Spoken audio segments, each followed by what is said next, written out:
नमस्कार, स्वागत है आपका फायदेमंद फंड्स में। और आज एक और नए फंड और फंड मैनेजर से आपकी मुलाकात होगी और ये समझने की कोशिश करेंगे कि उस फंड में अगर आप निवेशित हैं या आप निवेश करना चाहते हैं तो उसके पीछे लॉजिक क्या है, और वो फंड मैनेजर जो उसको मैनेज कर रहे हैं उनकी क्या सोच है मार्केट के बारे में, उस फंड के बारे में, उस फंड की डिटेल के भी हम बातचीत करेंगे। तो आज हमने जो चुना है उसका नाम है मिरे एसेट का लार्ज कैप फंड, यानी जहाँ पे बड़ी कंपनियां, ब्लू चिप्स में जहाँ पे पैसे लगते हैं। और साथ ही उसको जो मैनेज कर रहे हैं उनका नाम है गौरव मिश्रा। बहुत लंबा अनुभव है और टॉप परफॉर्मर में से एक हैं। तो गौरव जी से ये समझने की कोशिश होगी कि भाई इस फंड में इस वक्त कोई पैसे लगाए तो क्यों लगाए। लेकिन इससे पहले कि फंड मैनेजर को चूँकि हम लोग गेस करने की कोशिश करते हैं इस शो में, तो मैं ये समझना चाहूँगा गौरव जी से कि इस वक्त मार्केट को लेकर के उनका नज़रिया क्या है, क्योंकि बहुत कन्फ्यूज़न है, तरह तरह की बातें, अलग अलग जितने लोग होते हैं उतनी बातें सामने निकल के आती हैं। तो गौरव जी क्या नज़रिया क्या है आपका इंडियन मार्केट को लेकर के? पिछले 1.5 साल से तो बिल्कुल पैसा नहीं बन रहा लोगों का। जी नीरज जी, हमारा और मेरा नजरिया मार्केट की तरफ एक बहुत ही कंस्ट्रक्टिव नजरिया है। स्पेशली इन्वेस्टर्स जिनकी इन्वेस्टमेंट होराइजन एटलीस्ट 1 साल या उससे लंबी है। शॉर्ट टर्म में ऑफ कोर्स वॉलेटिलिटी रह सकती है, उसके कारण हम सबको पता है, दिखते हैं बेसिकली ग्लोबल क्यूज जो कुछ वॉलेटाइल रह सकते हैं अभी भी उसकी वजह से। बट अगर हम इन्वेस्टर का होराइजन अगर 1 साल और उसके बियॉन्ड है तो बहुत ही कंस्ट्रक्टिव और एक अच्छे रिटर्न्स, स्पेशली उसके और लंबे पीरियड के लिए रखो तो कंपाउंडिंग रिटर्न्स मिल सकते हैं। ओके, तो 1 साल से ज़्यादा के जो नज़रिया रखते हैं, यानी जो लंबे समय के लिए पैसे बनाना चाहते हैं, लंबे समय के लिए निवेशित रहना चाहते हैं, उनके लिए मार्केट अच्छा है। लेकिन गौरव जी, अमेरिका से हम लोग बहुत ड्राइव होते हैं और चूंकि बड़ा मार्केट है तो उससे बच नहीं सकते हम लोग। FIIs के बहुत पैसे हालांकि अभी तो आना शुरू हो गए हैं, लेकिन यूएस में अभी बड़ा कन्फ्यूज़न है।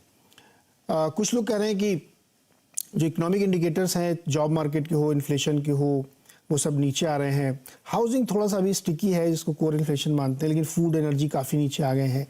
फिर भी फेड का अनुमान या ऑड्स जो हम लोग देखते हुए ये मान के चल रहे हैं कि अभी मई वाली बैठक में 25 और हो सकता है जून में भी 25।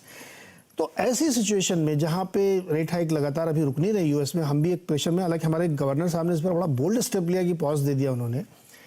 क्या इक्विटी मार्केट उस शॉक को झेलने के लिए तैयार है?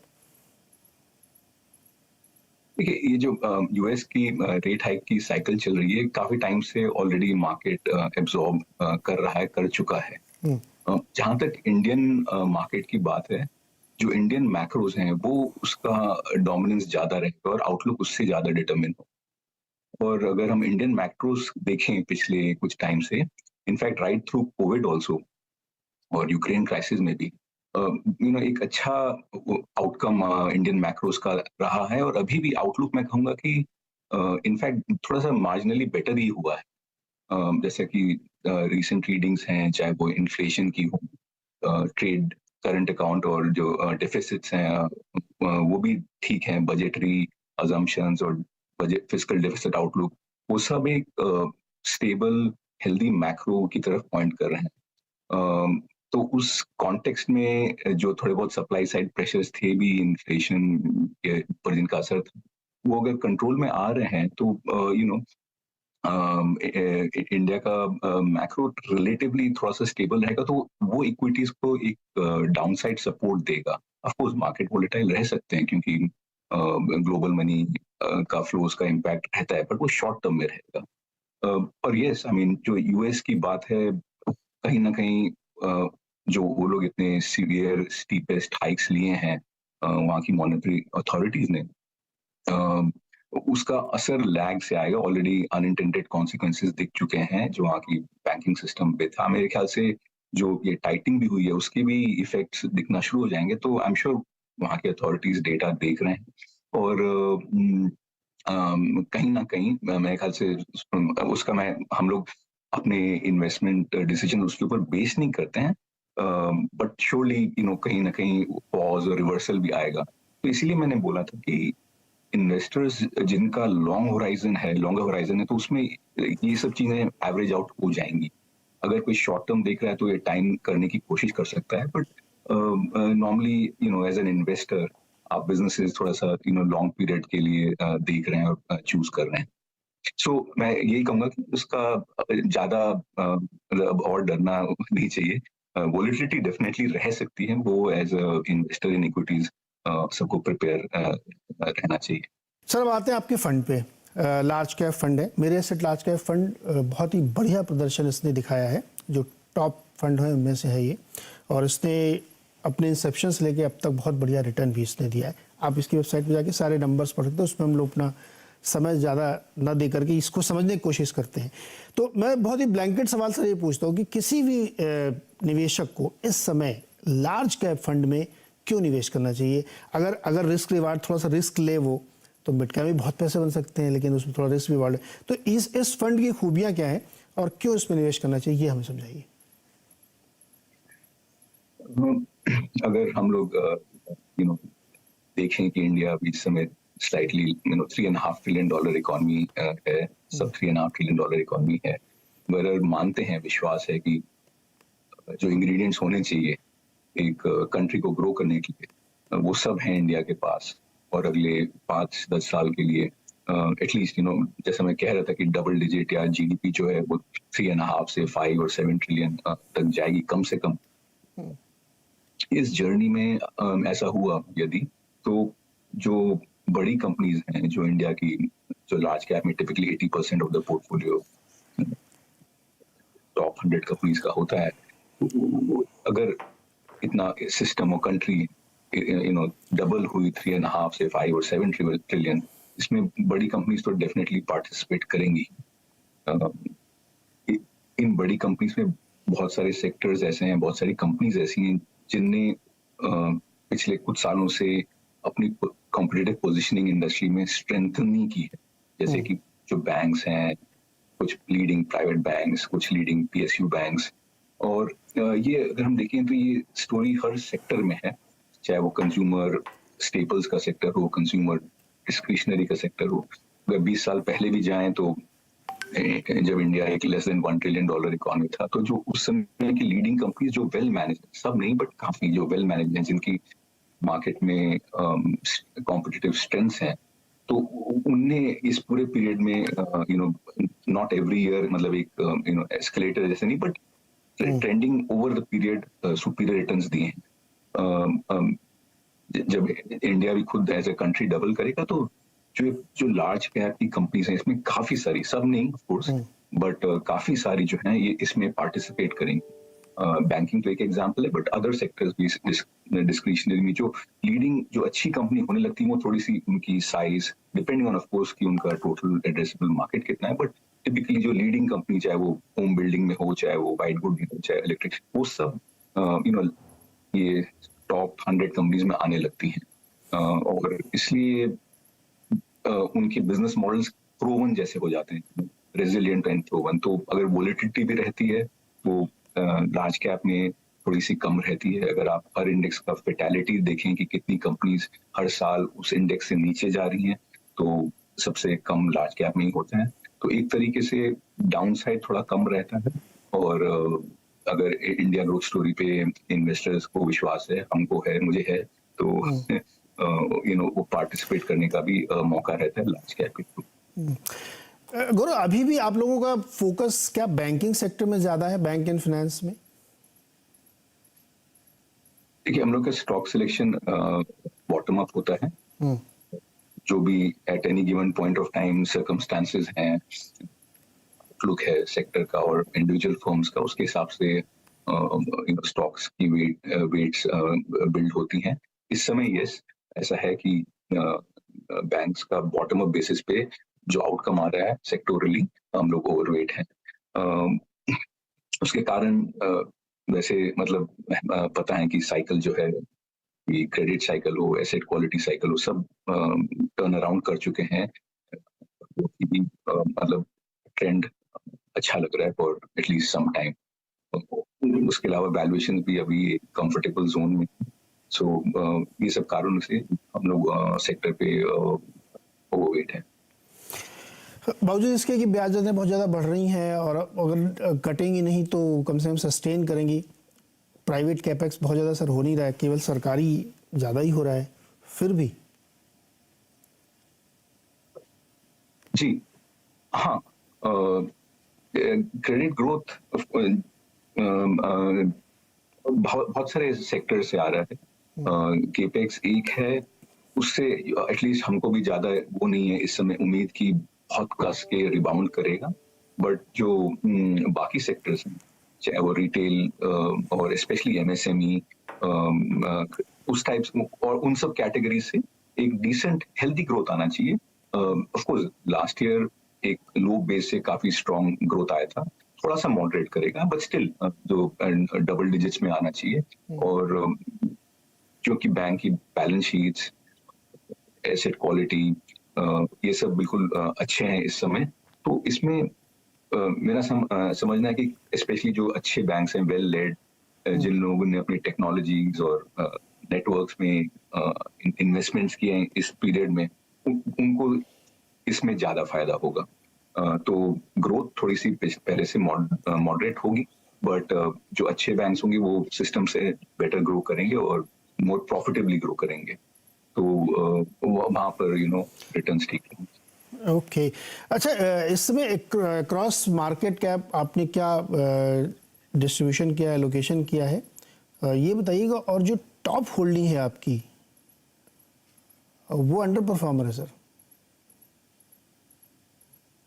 यस, पहले तो लार्ज कैप है तो इसमें 80% प्लस लार्ज कैप में होनी चाहिए। इस समय करीबन 85 से थोड़ा सा ऊपर होगा, क्योंकि पिछले 5-6 क्वार्टर से फाइनेंशियल्स में वेट्स और बढ़े हैं, और वो बेसिकली लार्ज कैप बैंक्स में वेट्स बढ़े हैं। इसलिए स्मॉल कैप बहुत ही छोटा फ्यू परसेंटेज पॉइंट है, जो बाकी 10-12% होगा वो मिड कैप होगा। जो आपका सेकंड क्वेश्चन था कि जो हमारा टॉप वेट एक्चुअली बैंक है, प्राइवेट बैंक इंडिया का। And I think depending on आप क्या टाइम फ्रेम देख रहे हैं, एक टाइम था अबाउट 8-9 महीने पहले जब हम लोग अंडर वेट थे उस नाम पे। मार्केट में वोलेटिलिटी हुई तो उसमें हम लोग ने वो वेट बढ़ाए हैं और वो वेट ले गए, और एक्चुअली वहां से तो बेंचमार्क से काफी सुपीरियर रिटर्न्स उस पोजीशन ने दिया है। ओके, तो वो नाम लोगों को मालूम होगा, हम लोग यहाँ नहीं लेते हैं रिस्ट्रिक्शन की वजह से, लेकिन आप उसको देख के समझ सकते हैं कि उस पे ग्रुप। यस तो वो बड़ी इंटरेस्टिंग स्टोरी है और बहुत बहुत चर्चा होती है उसकी कि उस पे क्या व्यू रखना चाहिए। दूसरा, आईटी सेक्टर में बेलवेदर्स के रिजल्ट्स आने शुरू हो गए हैं और उनकी कमेंट्री बड़ी वीक है सर, और नतीजे भी कुछ खास नहीं आ रहे हैं। क्या ये एक चिंता का कारण होना चाहिए सेक्टोरली भी और मार्केट के मूड सेंटिमेंट के लिए भी? नहीं, मेरे समझ से ऐसा नहीं है, क्योंकि जैसा बैंक्स जो हैं बेसिक जो आईटी सेक्टर, उनके बिगेस्ट क्लाइंट्स यूएस में ही। सो इसमें तो ये एक्सपेक्टेड मार्केट के अजम्पशंस में भी है कि यूएस का जो इकोनॉमी और जो वहाँ कॉर्पोरेट सेक्टर का आउटलुक है उसके ऊपर आईटी सेक्टर का भी थोड़ा सेंटिमेंट चेंज होता रहता है। तो इसलिए ये ब्रॉडली नोन है जो भी हो रहा है आईटी सेक्टर में। तो overall rest of the market पे कुछ ज्यादा मेरे ख्याल से असर नहीं पड़ना चाहिए। और जहां तक आईटी सेक्टर खुद बात रही, सेक्टर एक बहुत ही हेल्दी प्रॉफिटेबल सेक्टर है, बहुत अच्छे इसके बिजनेस कैरेक्टर हैं। कुछ सालों से कोविड से पहले थोड़ा ग्रोथ अनसर्टेनिटी भी थी, बट कोविड के बाद जो दुनिया में डिजिटाइजेशन और क्लाउड और सब माइग्रेशन हो रहा है, वो अभी भी जर्नी 25-40% हुई है। तो क्योंकि वहाँ यूएस में थोड़ा सा रिसेशन और सबकी स्लो डाउन के चांसेस हैं, तो कॉर्पोरेट बिहेवियर कैसा रहेगा वहाँ पर, उसकी अनसर्टेनिटी की वजह से ये सेक्टर हो सकता है थोड़ा सा वोलेटाइल रहे। बट बिजनेस खुद काफी अच्छे हैं, इनकी स्ट्रेंथ्स प्रूवन है, और ये स्किल सेट्स को दुनिया की जरूरत है। सो आई थिंक थोड़ा बहुत यस कुछ पीरियड के लिए अनसर्टेनिटी रह सकती है, वोलेटिलिटी रह सकती है, बट बियॉन्ड दैट इंडस्ट्री की ग्रोथ भी रिबाउंड क्या इस मौके का फायदा उठाएंगे आप? अभी अनसर्टेनिटी रहेगी और चूंकि बिजनेस थोड़ा सा कम चल रहा है तो वैल्यूएशन नीचे आएंगे, तो आप मौके का फायदा उठाएंगे या अभी अवॉइड रखेंगे 1-2 क्वार्टर्स को? थोड़ा सा वेट एंड वॉच रहेगा। कभी कभी ये डिसीजंस मतलब डिपेंड करेंगे कि क्या वैल्यूएशंस कुछ ज्यादा ही अट्रैक्टिव हो गए या ग्रोथ मार्जिन पे या आउटलुक जो है मार्जिन पे वो थोड़ा और इम्प्रूव हो रहा है। अच्छा, वैल्यूएशन वाइज जो टॉप आईटी कंपनीज वो स्टिल महंगी दिखती है अगर आप प्री कोविड से कंपेयर करें तो, या ये सोच गलत है? नहीं, थोड़ा सा नॉर्मलाइज करना पड़ेगा क्योंकि प्री कोविड से अब तक दो तीन चीजें का फर्क है। एक तो जो लीडिंग आईटी कंपनीज हैं, प्रायर जो एवरेजेस हम लोग देखते हैं उनके वैल्यूएशंस का, उसमें और अब में फर्क ये है कि जो लीडिंग आईटी कंपनीज हैं इन लोगों ने अपने जो फाइनेंशियल पे आउट पॉलिसीज हैं वो काफी एक इम्प्रूव की हैं, तो उससे डेफिनेटली थोड़ा सा री रेटिंग का वो स्कोप रहता है। और सिमिलरली जो ग्रोथ आउटलुक है जो मैं कह रहा था पोस्ट कोविड, वो पहले से कुछ परसेंटेज पॉइंट ऊपर हुआ है क्योंकि ये दुनिया पूरी माइग्रेट कर रही है क्लाउड और डिजिटलाइजेशन, और इन इंडियन आईटी कंपनीज इनकी जरूरत है। तो मैं नहीं कहूंगा कि वैल्यूएशंस मतलब कोई बहुत ज्यादा एक्सपेंसिव है। यहाँ पे एक छोटा सा ब्रेक लेते हैं और ब्रेक से जब वापस आएंगे तो कुछ ऐसी कंपनियों की बात करेंगे जो पिछले दिनों आईपीओ में आई थी लेकिन तगड़े उनमें करेक्शन हुए। क्या अब भी उन कंपनियों पे मेरे सेट का भरोसा बना हुआ है? स्वागत है एक बार फिर से आपका फायदेमंद फंड्स में, और आज हम बातचीत करें मेरे सेट के लार्ज कैप फंड के बारे में गौरव मिश्रा से, जो इसके फंड मैनेजर हैं। और हमने कहा था कि हम कुछ ऐसी कंपनियों के बारे में बातचीत करेंगे जो इनके पोर्टफोलियो में है, आईपीओज में आए थे, काफी करेक्शन हुआ, फिर भी बने हुए हैं, क्यों बने हुए हैं, इस पर बातचीत करेंगे। आपके पोर्टफोलियो में 2-3 कंपनियां ऐसी हैं जो पिछले 2 साल के अंदर जिनके आईपीओज आए थे और वो बहुत ही एक्स्ट्रा ऑर्डनरी महंगी कंपनियां थी, वो टूट टाट के 1/4 प्राइस पे, 1/3 प्राइस पे आ गई हैं। आप उनको अभी भी होल्ड कर रहे हैं या आपने बीच में उनको एवरेज आउट किया है? जो ऐसी पोर्टफोलियो कंपनी जिसमें जब हम लोग इन्वेस्ट करते हैं, सपोज आईपीओ में किया है, उस समय अप्रोच ये रहती है कि डिपेंडिंग ऑन क्या प्रोफाइल है कंपनी का, कोई कंपनीज ऐसी हैं जिनका बिजनेस मॉडल इवॉल्व हो रहा था।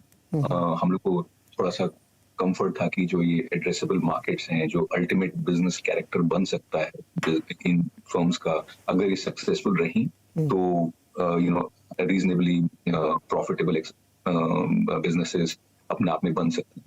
ऑफ कोर्स और भी क्वालिटेटिव पैरामीटर्स रहते हैं, जैसे कि कंपनी की उस इंडस्ट्री में पोजीशनिंग, स्ट्रेंथ क्या है, तो वो सब देखते हुए थोड़ा सा एक्सपोजर लेते हैं। फिर ये अप्रोच रहती है कि देखें कैसा वो परफॉर्म कर रही हैं, कैसे एग्जीक्यूट कर रही हैं मार्केट, और उसका एनवायरनमेंट कैसे इवॉल्व हो रहा है। ऑफ कोर्स करेक्शंस ज्यादा स्टीप हुए हैं कोई कैटेगरीज में, बट ब्रॉडली अगर बिजनेसेस हमारे एक्सपेक्टेशंस के साथ साथ या उससे बेटर परफॉर्म कर रही हैं और करेक्शन भी हुआ है, तो इन सम केसेस वेट्स हम लोग ने फिर बिल्ड किया।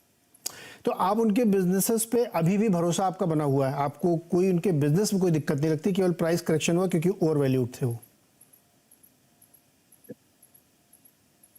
हाँ, बिजनेसेस इवॉल्व कर रहे हैं और हम लोग के बहुत ही एक साइज पोजीशंस हैं उनपे, वेट बढ़ाए भी हैं तो भी बहुत ही साइज पोजीशंस हैं, वो हम लोग मतलब ट्रैक कर रहे हैं बहुत क्लोजली। बट जो अभी तक इवोल्यूशन हुआ है उनका, वो चाहे वो ब्रेक इवन से आगे या उससे ऊपर कितना और ग्रोथ, मार्जिन, सबका कॉम्बिनेशन देखते हुए ब्रॉडली सैटिस्फैक्टरी है। कहीं कहीं कुछ ऐसा भी हो सकता है कि थोड़ा सा डाइवर्सिफिकेशन होने लगा, तो फिर हम लोग वेट एंड वॉच पे रखते हैं, और वहां पर भी कम्युनिकेशंस मैनेजमेंट के आते हैं पब्लिक डोमेन, तो उसको सब देखते हुए फिर अपना उसमें स्टेप्स लेते हैं। ऐसा भी है कि ग्लोबली ये थोड़े से जो कुछ बिजनेसेस ऐसे भी थे कि जहां पर ग्लोबली सेंटिमेंट्स बहुत वीक हुए हैं, इसलिए उसके साथ साथ भी इनकी परफॉर्मेंस डाउन रही है। बट ब्रॉडली हम लोग उसको फंडामेंटल्स पे देख रहे हैं कि अगर एग्जीक्यूशन कैसा चल रहा है और फिर वैल्यू उसके हिसाब से, अगर ये अपना ठीक ठाक निकल के आए तो क्या वैल्यू बननी चाहिए, उसके हिसाब से अगर प्राइस कंफर्टेबल है तो हम लोग उसमें पोजीशन में रहते हैं। Okay, so I really appreciate you speak up about these companies, and still have a faith.